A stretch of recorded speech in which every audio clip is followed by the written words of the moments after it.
And we're going to run this session in a similar way that we did before. So I'll be asking the questions and we'll turn to each of our experts to provide their responses. Again, if you can raise your hand if you want to say something, that would be great. And then if you can take your hand off again once you've spoken, then that just to help things, that would be really helpful. So I'd like to start with asking our experts if they could introduce themselves to the community and say which department they work in, just in case everyone's not familiar with each of you. So Tim, can you start us off please with your introduction? Hello Gina, hello everybody. Nice to see people and talk to people this afternoon. I'm Timothy Barrett. I'm a children's diabetes and endocrinology doctor. I work at Birmingham Women's and Children's Hospital and I contribute to the Children's Wolfram Clinic that we have a few times a year. Thank you. Great, thanks Tim. Ben, I know you're with us. Yes.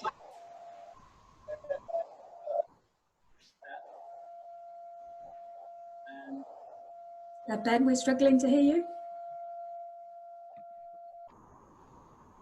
How about now? That's much better. Thank you. So Ben Wright, consultant neurologist at the QE in Birmingham. I lead the adult Wolfram multidisciplinary team here. And in fact, we have a clinic going on this afternoon, but I have a colleague, Dr. Sturrock, who's stepping in from the neurology side of things. So don't worry, they are being well provided for by my colleagues. Well, thanks for joining us while the clinic's on. Much appreciated. We've also got Sarah Turner. Sarah, would you like to say hi? Hello, I'm Sarah. I work in the psychology team at Birmingham Children's Hospital, and part of my role for that is working within Wolfram. So I see patients within clinic just to see how they're getting on with the emotional side of having Wolfram syndrome. Great, thank you. And we also have Marie Mcgee. Marie, would you like to say hello to everyone? Hi everybody, my name's Marie Mcgee. I'm the transition coordinator at Birmingham Women's and Children's Hospital. Cover all sorts of roles there really, but with young people aged 10 upwards right through till into adult care and up to age 24 because of the EHCP cover as well. Thank you. Thank you. Do we have any other experts that would like to introduce themselves before we start?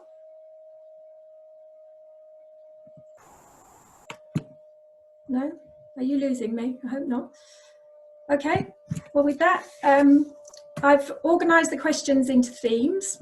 So we'll start with our first topic, which is mental well-being. I'll just turn into my notes, so bear with me. So we know some of our WS community are not sleeping well, and we also know they have worries about their lives if things are going to go back to normal and what that new normal might look like. So given this, and Sarah, I guess you can take this question, how should they best cope with the feelings of anxiety and lack of control they're experiencing, and what would be some tips you would have on helping to improve their sleep patterns? Yeah, so it's important to say that it's really, really normal to feel worried at this time. Anxiety is fueled by uncertainty, and that is exactly what's happening at the moment. None of us can be certain about what's going to happen or when or all of that. So it's really, really normal to feel worried, and I think pretty much everyone feels more worried than usual. I'm aware that, I don't know if people have been on the last call, but I might be repeating myself, so I do apologise if you've heard some of these tips before. But the reason is because they're really good tips and they help, so hopefully you'll find them helpful. The first one for worries would be using worry time. So this isn't just for children, adults can use it as well.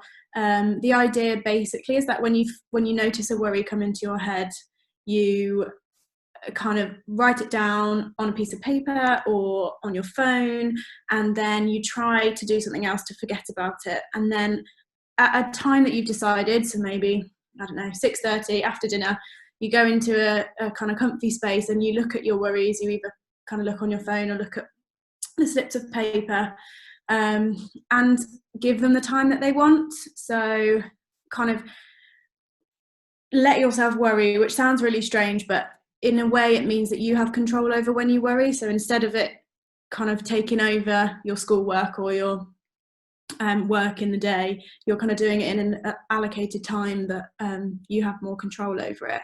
And then in that worry time, it can be really helpful to think about things that you can control. So if you have a worry about kind of your family's well-being or something like that, what are the things that you can control about that? Unfortunately, we can't control whether people get sick or not, but can we make sure to call them tomorrow or send them a letter, or just allocate some time to talk to them and spend time with them. So think about the things that you can control rather than what we can't, because we just get ourselves stuck in a kind of sticky cycle then, and we keep asking, what if this, what if this, what if this, and we don't have the answers to any of those questions. It's also probably important to kind of notice your triggers. So I imagine a lot of people will be more worried once they've watched the news at the moment, because it can be really overwhelming and scary, and it gives you a lot of those uncertain questions. So again, think about what you can control. You can control your access to the news. Maybe you decide to just use the BBC and not kind of have access to any other news outlets, or say maybe just have a look on Saturday morning at 10, and that's your only time where you access the news, and turn off your notifications and everything like that otherwise. So yeah, just thinking about your triggers and what you can control around that. So again, if talking to your family about it, you notice that you start getting worried, name it and say, actually, it's not very helpful for me to talk about this right now. So yeah, just thinking about things you can control rather than what's out of your control. With sleep, there's another question on sleep, but shall I just answer that one now? Yeah, okay. Let me just get up my, 1 second. Yeah, so with sleep, again, really normal to not be sleeping properly. Worries can definitely get in the way of that, and it can be really frustrating. So I've just got a few kind of top tips for sleep hygiene. So I guess creating a sleep routine, decide the time that you're going to go to bed and decide what you're going to do before it. It will be different for everyone, but for some people it might be, I'm going to read a book for half an hour before, and then I'm going to go up to bed and clean my teeth, and that's bedtime, and that's your routine. So everyone's will be different, but if you kind of make a routine and start sticking to it, your body starts to get used to expecting sleep. So it kind of knows that that's what's coming, which can help. It kind of signals that there's time to wind down. There is some kind of research that actually having a bath is really helpful to help you get to sleep. If you have a bath before bed, and that's because something to do with like the body cooling down. If you have a hot bath and it starts to cool you down, which signals to your body that you're ready to sleep. I don't know the biology stuff of that, but apparently it's really helpful. Try to use your bed for sleep. So don't do homework or work in your bed. Just again, it's about making an association that bed is for sleep, and that you know, we don't associate those stressful work thoughts with being in bed. If you can't sleep, I would suggest get up. Don't stay in bed. You know, if it's been 20 minutes, kind of get up, go downstairs, make a cup of sleepy tea or whatever, read a book. But again, don't just kind of, there's no point in staying in bed if you're not going to sleep. So try and get up and move around and give yourself a bit of a change of scenery, and then go back. I mean, it's a bit of an obvious one, but like checking the clock, I think we all do it, and we all think, oh no, I'm only going to get this amount of sleep, and it's really hard not to do, but it's only going to make you feel worse. We know that before we do it. We all do it, but yeah, I would say try not to.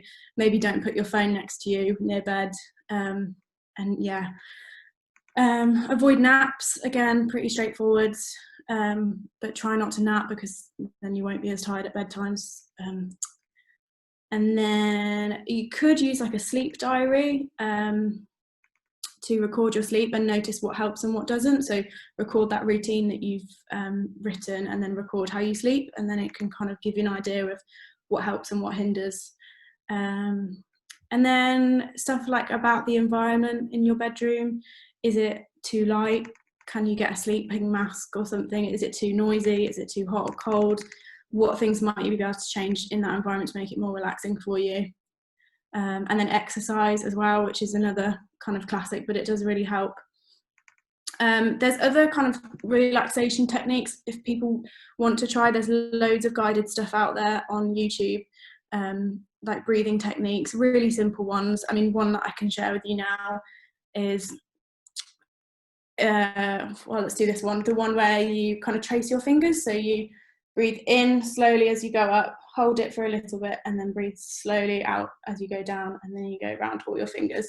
So there's loads of stuff like that, just really simple stuff that can kind of bring you back to the moment and maybe distract you from those worries. But yeah, have a look online if you do want to try some of the relaxation stuff. I think sleep is an annoying one, because we all know what we should be doing, but we don't necessarily always do it. So do kind of try and make changes where you can if you are struggling. But yeah, that's pretty much it for that question. Sorry if I've been rambling. No, thank you very much, Sarah.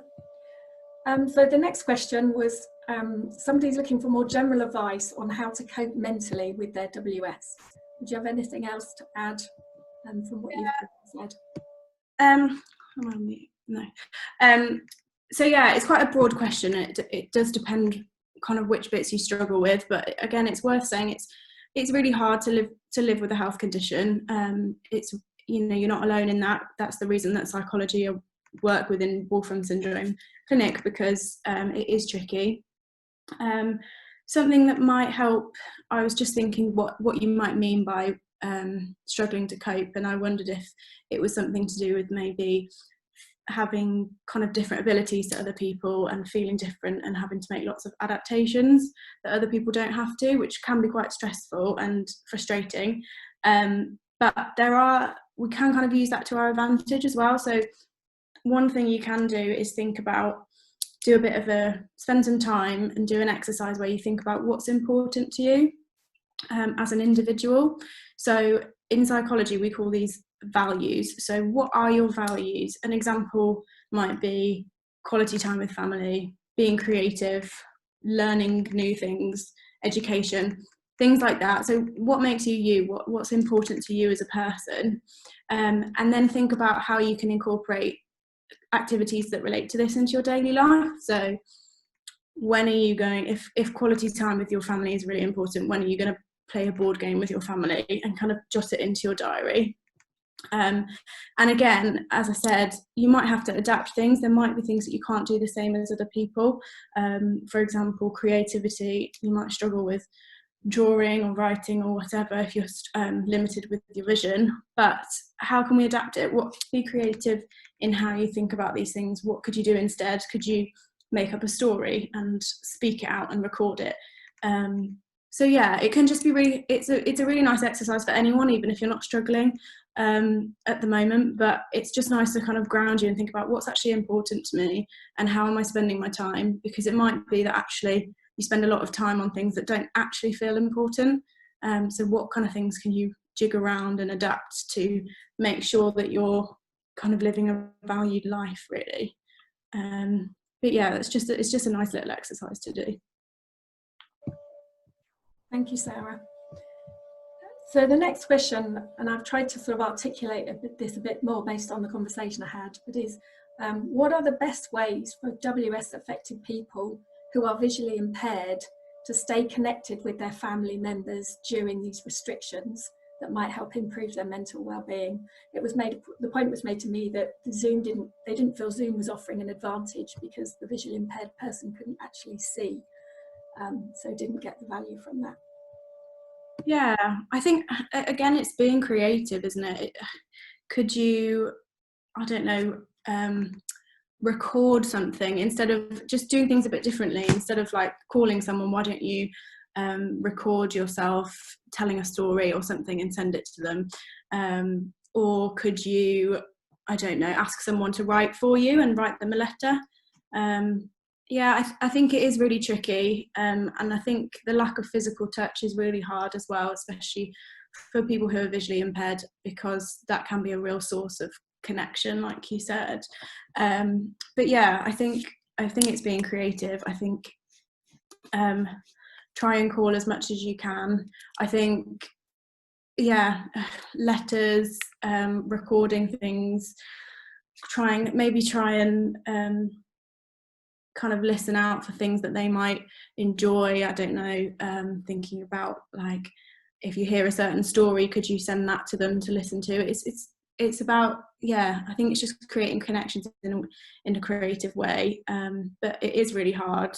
I think it's really frustrating when you can't see someone's face, and yeah, you don't have the advantage of Zoom. But I think just hold on in there, create a bit of a routine around it, you know, plan when you're going to do these things, when you're going to call people, when you're going to write letters or whatever you're going to do.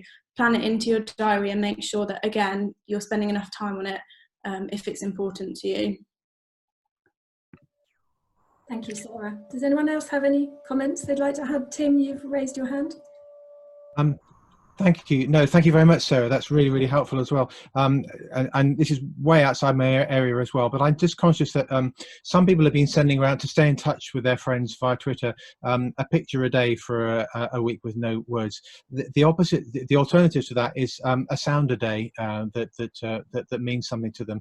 So I guess if you've listened to something on YouTube or something on the radio that's really caught you a good joke or a nice bit of music or a bit of a program or something, to be able to send that to someone that you're interested that you like each day, and swapping different soundscapes over to each other at different times, or different stories off YouTube that could stay in contact that way.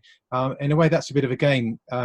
In my own family, I don't see my daughters every day, so we send each other some sort of text message or something like that to stay in contact. It would be quite fun to actually, sometimes I send them pictures, but I would send them sounds as well if I'd heard bird song in the garden or something that really grabbed me, or the dog barking or something, just to keep in contact that way. And maybe that's possible to do with vision impairment. Sarah, I do apologise, this is way outside my area. It is much yours. No, that's really helpful. I think you're right. I think it's just knowing who you're talking to and knowing your loved ones and thinking about them and holding them in mind when you listen to things. And yeah, I was just thinking when you said that as well, I guess there's other ways to connect with others that aren't necessarily your friends and family. So like clapping for carers is a way to connect with people. You know, you're stood outside with your neighbours, obviously socially distanced, but it is definitely a way to connect and show that you're thinking of others. And yeah, so it's not just family and friends. I think you can do it by, you know, getting involved in initiatives online, you know, volunteer things, all that kind of way. So just, yeah, really see what's out there.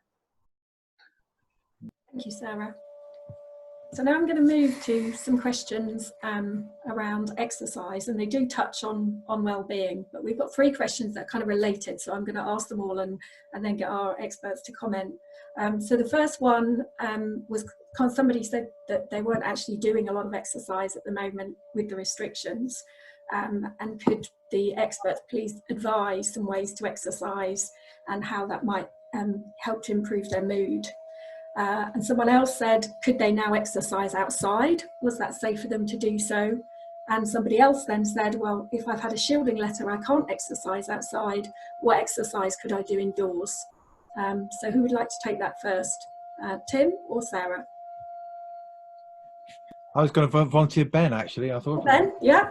Ben, would you like to take that question first? Well, I can tell you what I do, and we do PE with Joe each morning. Sorry, Ben, your sound isn't great again. Sorry. Hello. So we do PE with Joe at the moment. My daughter's done all 7 weeks, I think. Wow. And if I've got no excuses, because if I have a clinic at 9, it's all recorded on YouTube, so you can catch up. So at the end of the day, I could be there doing extra 20, 30 minutes at the end of the day doing it. And it's hard, but it's what's nice about it is you can take it at your own pace. You don't need any extra equipment. You can do it inside, and it's quite good fun.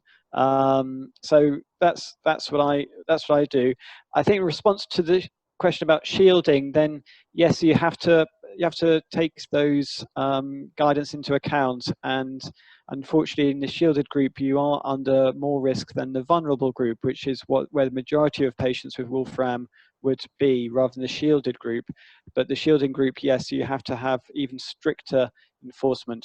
So in the vulnerable group, then exercising outside, maintaining social distancing, obviously, you know, if you have the luxury of a garden, that's permissible, or if a local park, you know, keeping a distance, then that should be fine.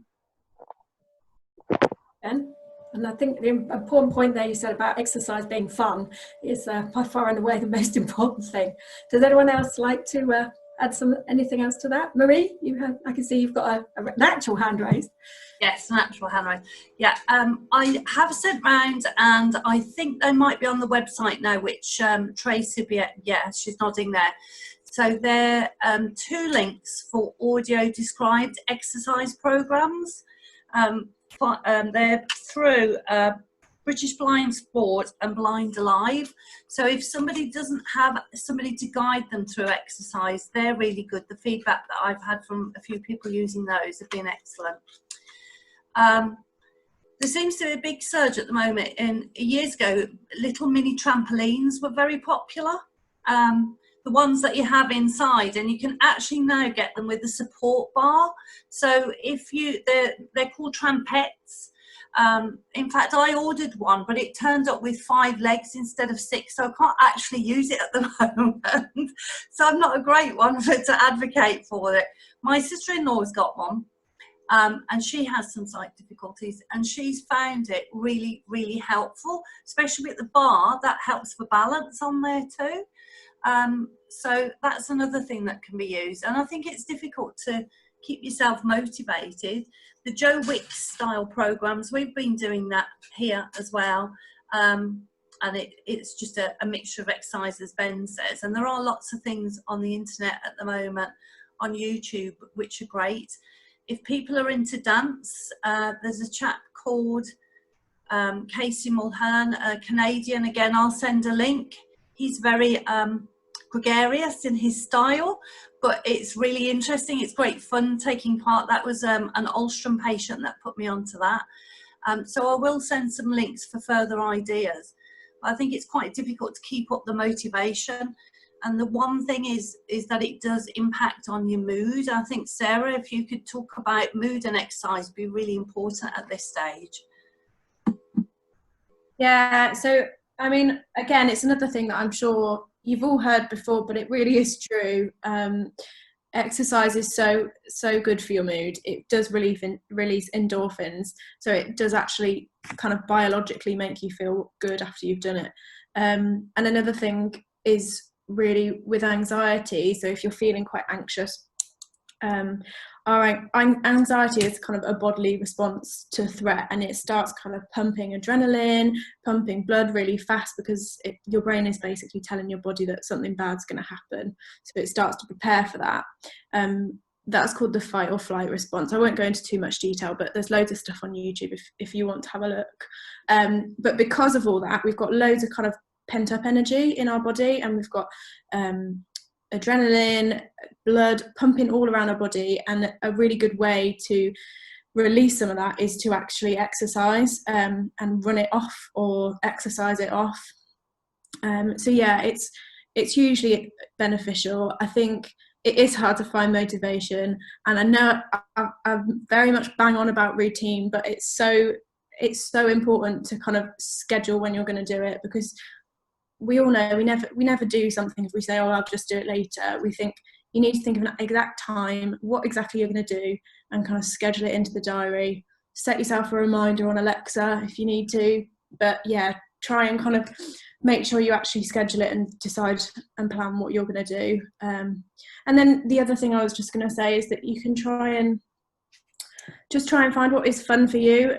Joe Wicks's squats might not be your thing. It might be, that's great, but whatever, just find what works for you. Could you play badminton in the garden if you've got one, or could you go and have a kick around, or whatever? Do some, as you said, dancing is a nice one. But yeah, you don't all have to be doing kind of squats and burpees and everything. There's lots of different ways to exercise, so just have an experiment and find something that you actually feel motivated to do. Thank you, Sarah. I know for myself, if I don't have a routine for my exercise, I never do it.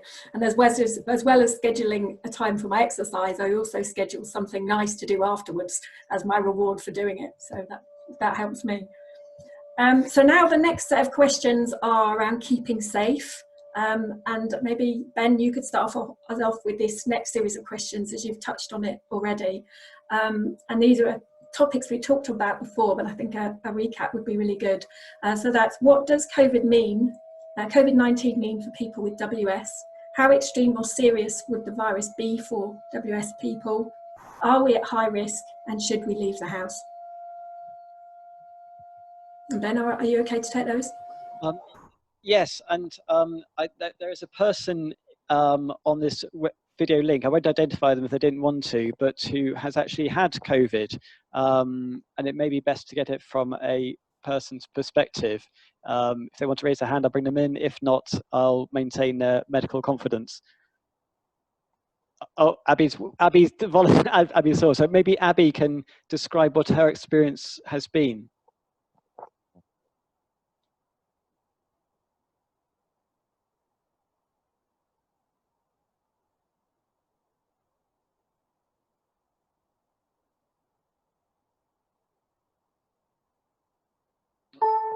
You're still on mute, Abby, I think. No, afraid not. Shall I carry on talking whilst you're getting your mute sorted? Okay. I mean, in theory, people with Wolfram's experience of COVID should be no better or worse than other people with without Wolfram. It's if you have an underlying additional health condition, which with a kind of respiratory component or a cardiovascular component, so heart or lung problem, which would mean you're more vulnerable to more severe effects of it. With diabetes, you're more at risk of developing infections generally, and that's why you fall into the vulnerable group. But hopefully your response to the infection, if you were to get it, should be no worse than anyone else. As I say, unless you have a separate other health issue which would affect your heart or lung function. Thank you, Ben. Tim, would you like to add anything else to that? I don't know that they can. Yeah, I'll speak for a minute. I guess that's fine. So I'm obviously not an infectious diseases doctor, so I'm not an expert in COVID, but I can relate a little bit about what I know about COVID related to children as opposed to adults. And certainly at the Children's Hospital over the last 8 weeks, we've only had about 55 children in the hospital with COVID infections. And of those, they've all gone home and they've all got better. Only 4 of them have needed to go on to the intensive care unit. The other 51 all came in with a flu-like illness and then were able to go home again after a day or two, which is good. There have been some reports of which you may have seen in the news about people with diabetes and COVID. At least as far as the reports I've read, most of the association seems to be with type 2 diabetes in older adults. There have been some people with type 1 diabetes and COVID, but of the children with type 1, those that have had it have made very good recoveries. So as far as we can tell, it just backs up what Ben has said. We don't think that people with Wolfram will be at risk of any more severe disease from COVID as anybody else. I think it's also true that people with Wolfram are no more likely to catch it than anybody else either. So that's just really to relate what I know from the children's infection side of things. Thank you, Tim. Oh, is Abby? Are you unmuted now, Abby? Yeah, am I unmuted now? Brilliant. Yeah, we can hear you. Oh, can you hear me? We can. Do you want to talk a bit about your experience? Yes, so I'm hoping everyone knows that I'm fine now. I got symptoms very, very quickly, which was the only worry. But apart from that, I was absolutely fine. Even when considering diabetes, normally if you get a virus or an infection, even if you have a bad cold, your bloods tend to go very, very high. Like dehydration is always a problem. That actually didn't happen with me, luckily. And the only other problem was eating properly. I wasn't really able to eat solid foods, so keeping stocked on maybe like soups and things like that might be best just in case. But apart from that, I got over it really quickly, and it was almost like having a bad cold for me. So I'm hoping I had a very minor case, but I didn't even need to call 111, and it kind of affected me, as then said, like everybody else, really. Well, that's good to hear, Abby. And are you feeling well now? Yes, yeah, feeling a lot better. Oh, that's really good. Thank you for sharing that with us. Good. So that's really encouraging, I'm sure, for everyone listening. So thank you, everyone, for your contribution there. I'd now like to turn to face masks. So the question we have, I think, for Ben and Tim, should WS affected people and their families wear face masks when leaving their house? And what would be the most suitable type of face mask for them? Who would like to take that first? Shall I take that one first? Yeah, sure. So there's some kind of bit of noise about face masks, and I think it's just got to be clear about why you're using them, and there's different reasons. So for myself at work, I use face masks.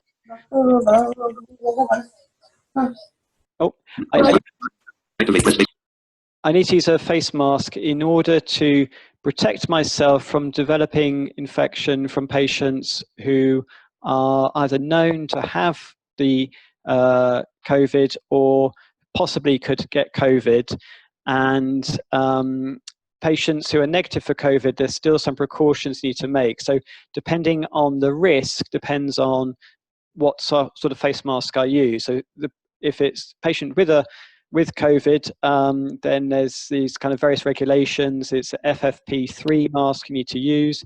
If it's someone who is negative and not thought to have it, then we use a simple surgical mask, as you might see on medical dramas, kind of a blue mask tied around, which is a more looser fitting mask around those passages.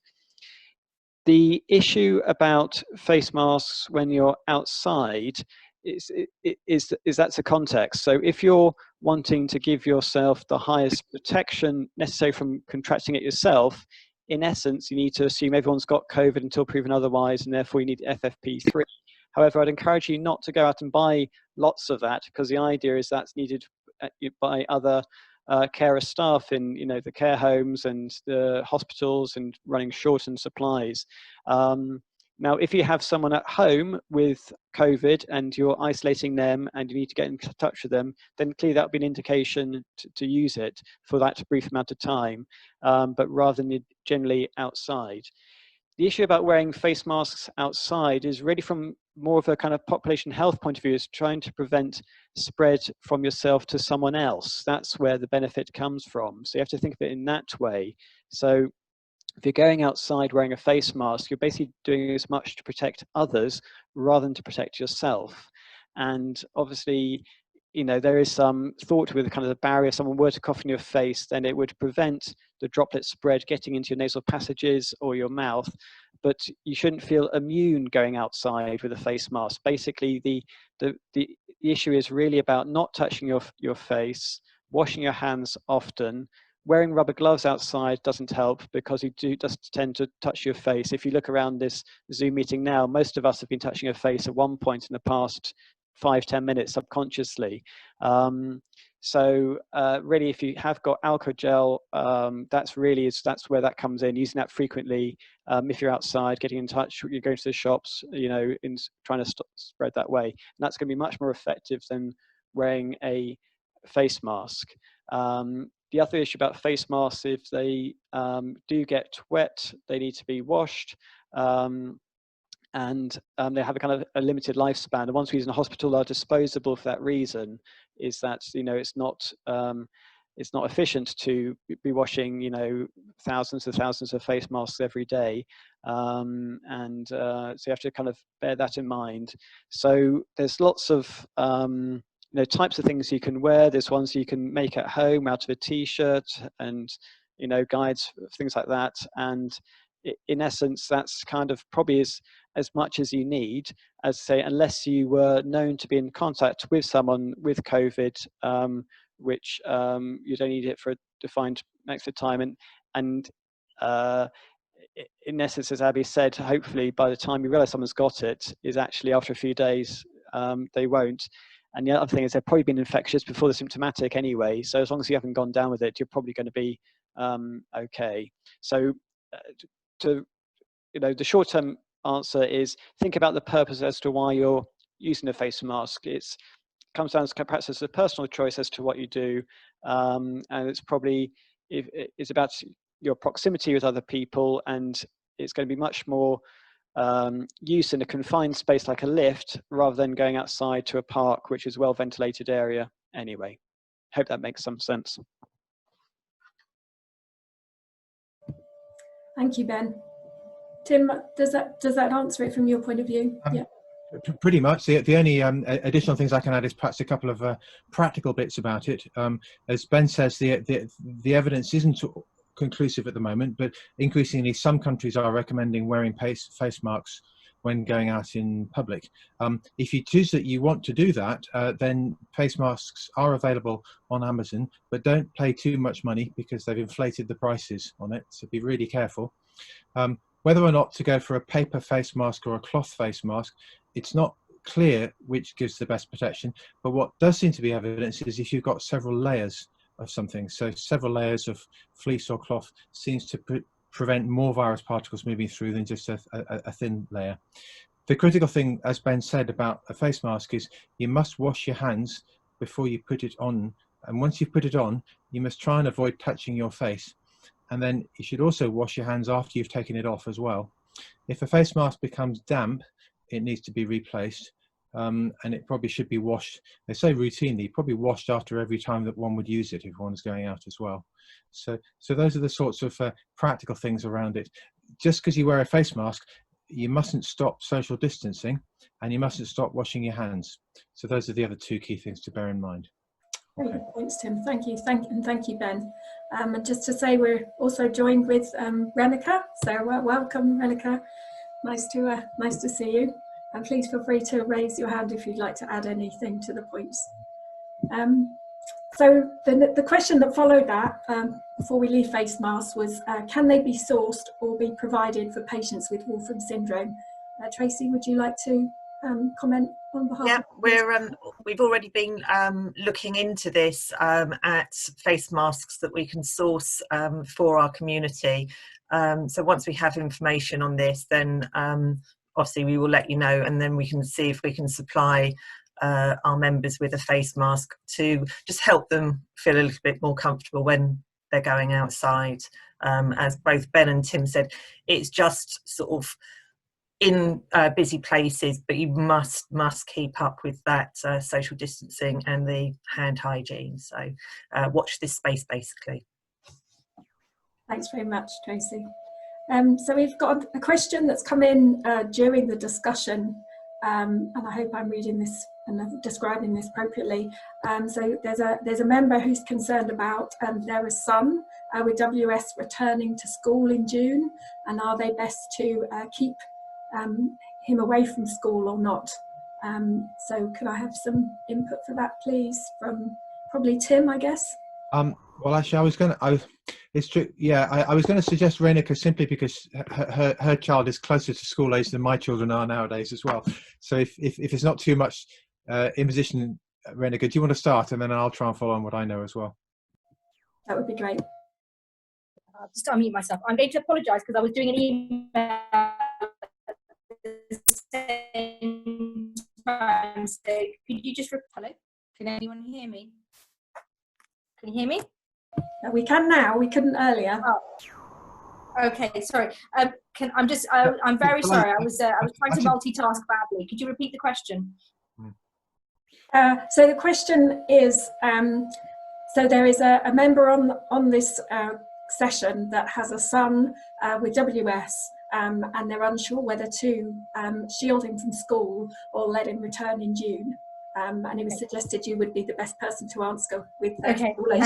So our current advice for patients who have diabetes is that they are safe to go back to school with social distancing in place. Now, obviously, without knowing the details of the particular young person, if they've got Wolfram syndrome and as part of that have diabetes, which puts them at higher risk with COVID-19, then we would say as a blanket that they're okay to go to school as long as that school has got appropriate social distancing in place. It is extreme, depending on the age of the child, will be extremely difficult for much younger children to socially distance effectively. And so I guess that's the balance point. And if their diabetes is reasonably well controlled and you trust the school, then I don't think there should be an issue with them going back to school. But again, it depends on the age of the child and if they've got any other significant health conditions that would place them as being more vulnerable. If you've got Wolfram syndrome, the condition that makes you more vulnerable or at higher risk of COVID-19 is your diabetes. I hope that, and it's a bit of a fudge answer, but that's effectively our current position. Thank you, Renika. I think that's very clear. So the next question is from a parent who's looking for guidance on how to keep their WS affected son safe now that the restrictions are beginning to ease. And they made the point that their son's unable to go out alone. So keeping safe now the restrictions are easing.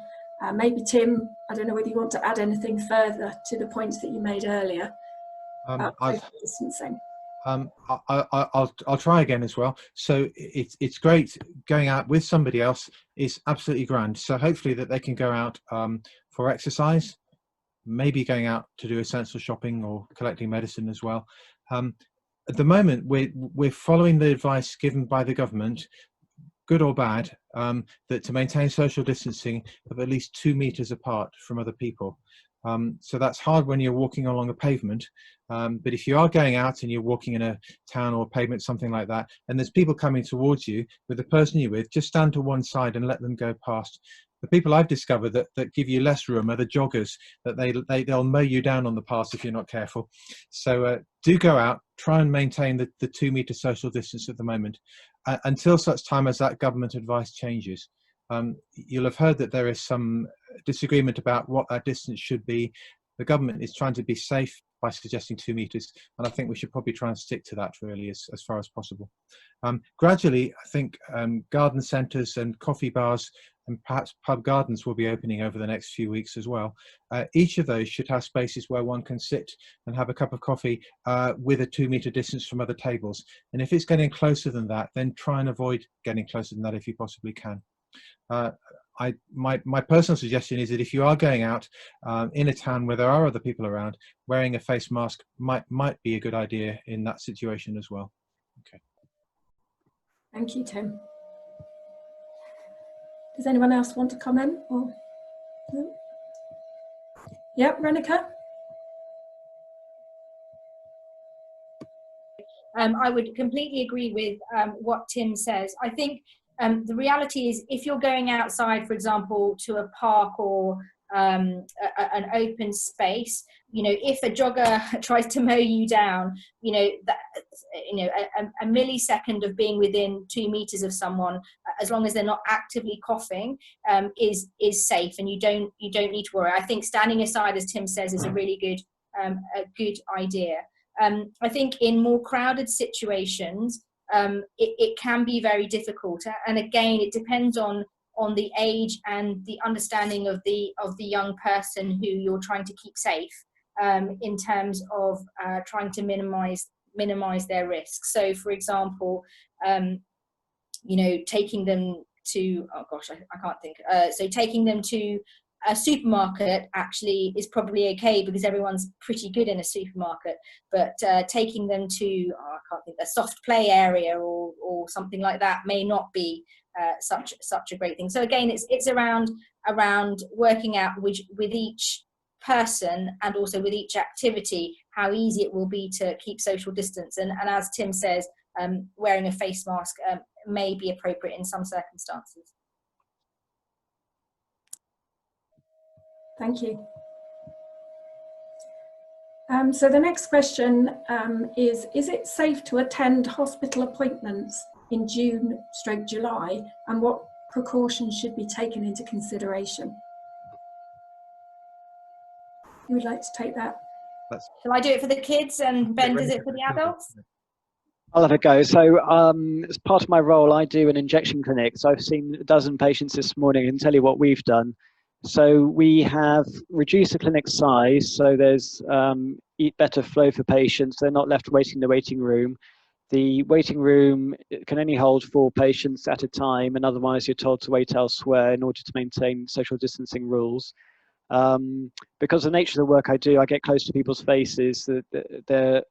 We use face masks in the consultation as a precaution.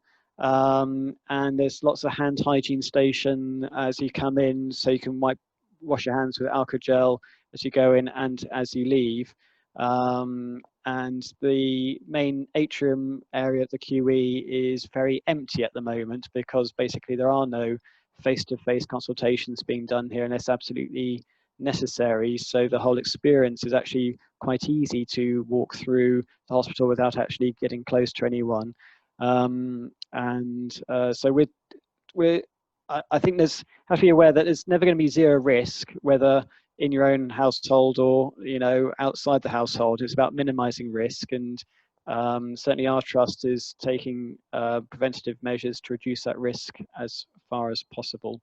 So what we're doing is trying to avoid face-to-face consultations using video-based or telephone-based, and be able to do a lot of clinical activity that way. But if the doctor or clinician has advised you do need a face-to-face, then that would have been done with some forethought. I'm sure Tim and Renica, I'm sure will be able to come back with that. And Ben, just to clarify, you're doing some remote clinics for the Wolfram patients now, aren't you? So yes, so this afternoon is the world's first adult Wolfram MDT remote working. My goodness. And so that's going on in the other clinical suites with video-based software or telephone-based software, and we'll figure out whether that's effective or not and adopt it as a model going on. The problem is we can't do the ophthalmology bit remotely, and clearly, as for reasons, as you mentioned, if people's visual or hearing ability is not as good, then they will need a face-to-face consult in the future, and we'll certainly be delivering that in the future at a time when it's appropriate to do so. Thank you. That's very helpful. So do you want me to mention stuff about the kids? But, Tim, are you happy for me to go ahead and do this? Yeah, absolutely. Yeah, go for it. Okay, absolutely.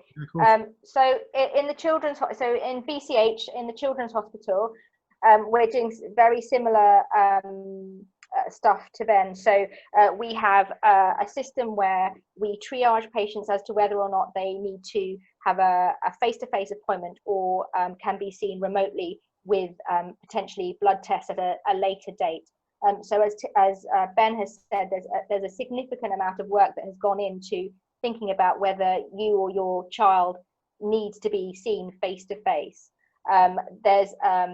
We have a huge reduction in flow of patients. So I don't know if any of you have been to Birmingham Children's Hospital, but our clinic slots are 15 minutes long normally face to face. Patients are being given 1 hour slots to allow for cleaning in between and to minimize the number of patients waiting in any waiting area, and it's all demarcated as socially distanced. So I think I want to reiterate what Ben has said, is that if someone has asked you to come to hospital, hopefully they will have put quite a lot of thought into the fact that they think you need to be seen. So they won't have just asked you because they want you to, because they've got nothing better to do and they don't want to put you at risk.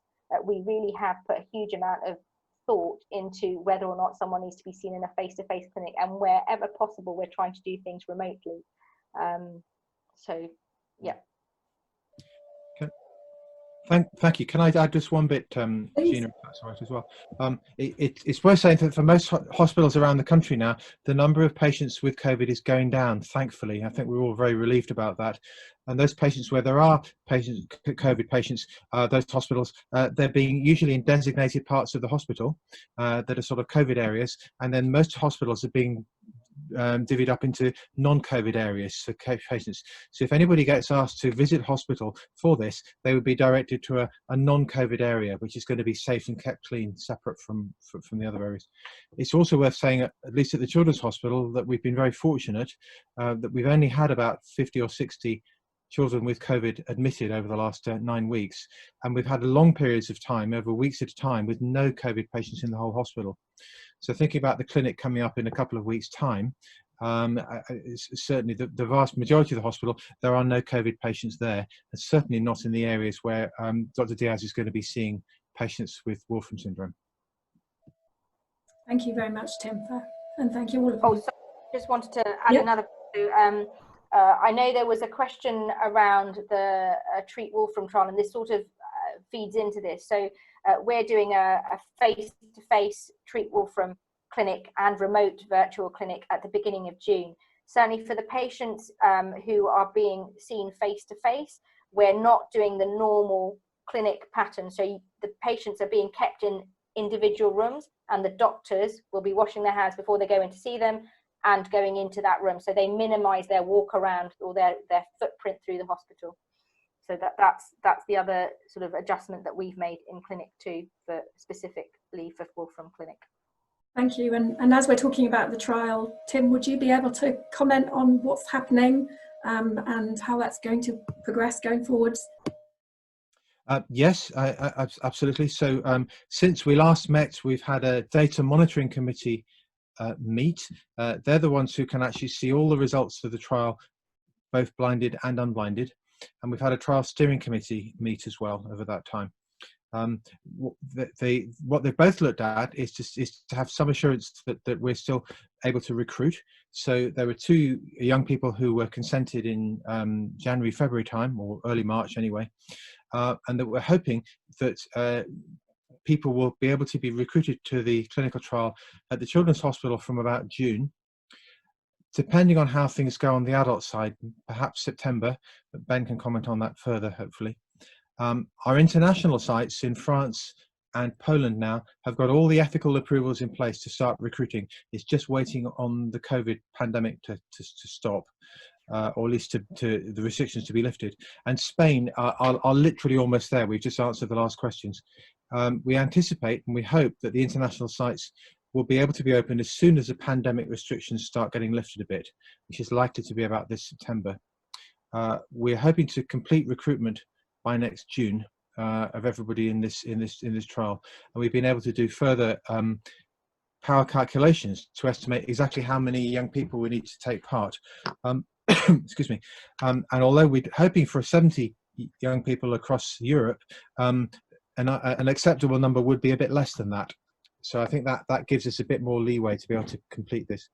I'm relieved to say that of all the participants so far who've had up to a year's follow-up, there have been no severe adverse reactions, which is obviously a relief, so there's nothing too dangerous from that, thankfully. And people's vision on the whole has stayed pretty stable over that time. So again, we're not making people's vision worse from the clinical trial, and that's also very, very important as well. So overall, we've got strong support to continue this, and we're absolutely going to continue this to give people an answer: is this going to help or not? Okay. Thank you, Tim. Ben, would you like to comment from the adult perspective? Yes, unfortunately, the QE has been hit harder than the Birmingham Children's. So we were the I don't know if it's the best accolade, but we had the most number of patients in Europe coming through our doors with COVID for various reasons. And so therefore, the research team was disbanded to help support those areas, and also the COVID-related research, which from the R&D department and obviously prioritised quite understandably. Obviously, I'm keen to get things going again. It came at kind of the worst time. We were just starting to screen patients before that came in, and we've had to put that entirely on hold. I had been hoping that we might be able to set something up for next month, but that does look less and less likely. And Tim mentioned September, and there's no confirmation around that. So we will be working hard each week to try and get things going, but we obviously have to work within what's available to us. And at the moment, the research has really been scuppered outside COVID-related research, understandably, but all the researchers are keen to get going again, and I'm certainly one of them. Thank you very much, Ben. So I can see that we're coming up to the hour, so I think we'll just take one more question. And one of the parents has raised that, that their WS affected son is finding it difficult to understand why different people do things differently, and why he can't do the same things as other people. So he has to wait in the car while his mum goes in the supermarket, whereas he sees another disabled child going into the supermarket. And so she was looking for some guidance around how she could help her son cope with this. She said she keeps him safe, but she was looking for a different perspective. Who would like to take that? Sarah, have you got? Yeah, do you know how old the child was? I think it's an adult, but the adult does have learning difficulties. Right, okay. Yeah, because I was just going to say the understanding completely depends on kind of your developmental stage, and then obviously if you've got learning difficulties, that's going to kind of play a role. I think I actually had a similar conversation with a mum recently, who again the son didn't understand, and it's really hard for people to kind of grasp the concept if they can see exceptions to the rule. Like you said, if someone else can go into Tesco but they can't, it can be hard to kind of understand why, which can be really frustrating. Myself and this mum, we thought about using like an example of another precaution they take. So for example, we wear a seatbelt because it doesn't mean the risk is definitely coming, but it's just taking a precaution, it's being extra safe. And I mean, I don't know what this person has understanding of their Wolfram syndrome. It might be that you call it something different, but try and kind of harness what they understand about it, and explain it in as simple terms as you can. I mean, yeah, it's really tricky. I think you just have to use simple language, try and kind of get into their head and imagine what they understand and what they can, how they work. I'm sure you know them well enough to kind of know what they can understand and what they can process. So just consider it. And the other thing maybe might be worth kind of spending some time outside of that situation. So for example, like when you're at Tesco, maybe you don't do it then in the car park, but actually later that day you sit down and you explain things and you kind of talk about it and ask them how they feel about it, but kind of give them that chance and that space to have some time to talk and reflect on it, rather than trying to explain quickly while you're rushing into Tesco. Kind of, yeah, sit them down and give it the time to explain and understand. Thank you, Sarah. And Marie, I think you've got a comment to this question, haven't you? Yeah, for people with learning disability, MenCap have produced some excellent resources. I've put a link in the chat on here, but I'll send the link. I've sent the link around just before this as well to some of the professionals. So they're very easy reads. You don't necessarily need to be able to see the pictures. The language is fantastic, and it goes through what COVID is, what social distancing is, why people are having certain behaviours at the moment, and they're really, really well written resources. I have got a few links for other places as well that sort of tell social stories for those people, again, with learning disabilities, which I'll send on to Tracy and she'll put those on the website. So there's some excellent items there. Great, thank you very much, Marie. So that brings us to the end of our hour. We haven't actually been able to have the time to go through every question, so we will be sending the remaining questions to our experts and ask for them to provide a response, so we can share those with you and we can also provide an email response to the person that actually asked the question. But I would like to say thank you to all of our experts for joining us this afternoon and providing such great responses. We will be sending out a link to a 2-minute, and it really is 2 minutes, feedback poll. So please can I ask you to send us your responses to that. It really does make a difference. It really does help us in terms of designing future sessions and making these as valuable as possible. So on behalf of everyone at WSUK, I'd like to say thank you very much for joining us and have a great bank holiday weekend. And hopefully the weather will stay nice for all of us. Thank you. Thanks, bye. Bye. Cracking job, Gina. Thank you. You too.